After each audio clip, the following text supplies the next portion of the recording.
Today, the fluctuation in ingredient prices from month to month and over a year's period of time is much larger than it was 5 to 10 years ago. We're now in competition with the biofuels industry for fats and oils and also for starch. And so the cost of energy in diets today is much, much larger than it was 5 to 10 years ago. Yet the pig's response to energy is very, very similar.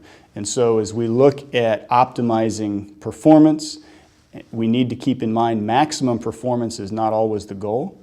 And sometimes increasing the energy content of the diet, for example, by using added fat, may give us improved feed conversion, but that feed conversion is not always cost effective. So for example, if that production flow has lots of space and they're not pushed for time, it may be more cost effective for them to leave those animals in the barn 3 or 4 days longer to hit their optimum target market weight instead of spending extra money on higher energy diets because the cost of energy is so much greater than it was a few years ago.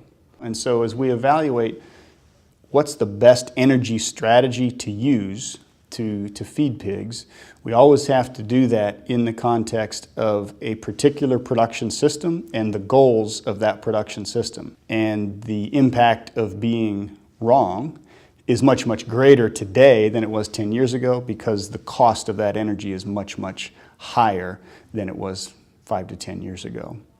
Another key point is that we need to continue to be vigilant at adopting and aggressive at adopting new technology and taking full advantage of it when it comes out. So for example, taking full advantage of something like phytase and giving it the full credit for phosphorus release, digestible amino acid release, and energy release.